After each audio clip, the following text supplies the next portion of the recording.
Catus Maximus here, this time just adding to my collection of videos, dedicated videos about individual branded ratchets that I've been finding over the years, just to basically just create a historical entry.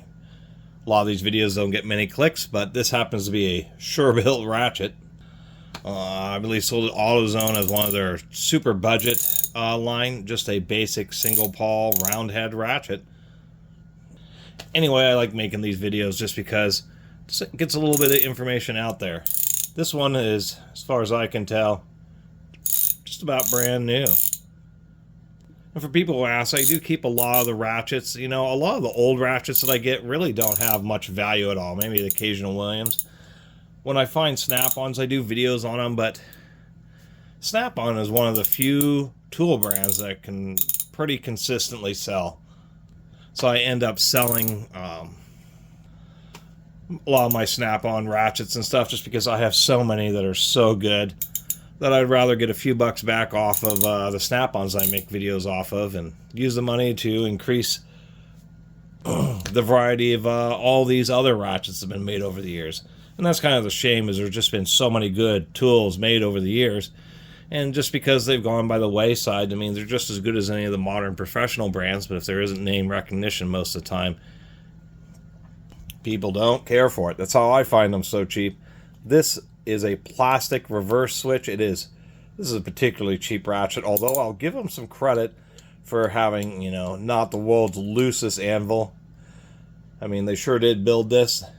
They did build up the chrome on this ratchet. It is pretty shiny. And I'm sure wondering why they came up with a name called Sure-Bilt. We'll just pull this little spiral ring off of here. I mean, this ratchet being a plastic switch is just... The whole purpose to me buying this is it was like $3. I get to make a video on it, and then I'm just going to donate it. I mean, I live in an apartment complex, and they have a little area, a little donation table that they clear off every week. And so a lot of times with stuff I just want to make a video about, but I'm not going to keep, and doesn't really have any value like this ratchet, I'll put it on the donation table. One thing I'm noticing is a lot of these spiral rings, they'll have like a little notch, so it's easy to pull it off. This one's just straight cut. I mean, they were never really intending for anybody to ever get into this ratchet, and it is proving to be just a little bit challenging to try to get this pick under the edge of it so I can weed it out of there.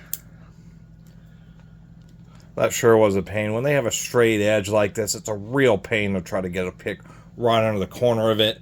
You start to pry it out and then it wants to slip off. Just a basic SK style design. At least they have 3 teeth instead of a single tooth. Pretty coarse machining.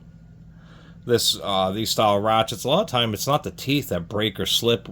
It's this little hinge pin that shears, because that tiny little hinge pin is obviously a lot smaller than the square. There are many styles of round head ratchets. Many of them will have 2 of these pawls, which makes them stronger. And then, of course, there's like the New Britain Killness design and a few other designs which use floating pawls, which are just as strong as any pair head.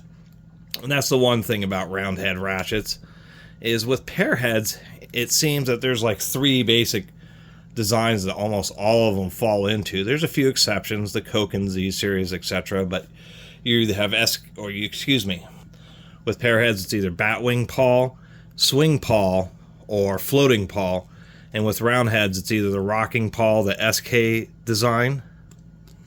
Where is there's the end that I'm looking for. The Killness style design, or a type of floating pawl they sometimes refer to as heart springs. And that's what a lot of the more modern round heads are using. Anyway, that's the super basic Autozone Sure-Bilt ratchet. And it is Sure-Bilt pretty darn cheaply. That metal, or that plastic reverse lever is just going to snap and shatter apart when it gets dropped. Maybe it'll take a few dings before it breaks, but this thing is just so cheesy. But I guess this is, you know, the kind of the new age of I guess it is a cheap Chinese ratchet, so I guess they're a little bit better than the absolutely horrific ones that were around in the 90s and stuff, but still. don't ever buy a Sure-Bilt brand tool. They're pretty cheap. Anyway, you can support the channel through the YouTube donation system, and look forward to seeing you next time.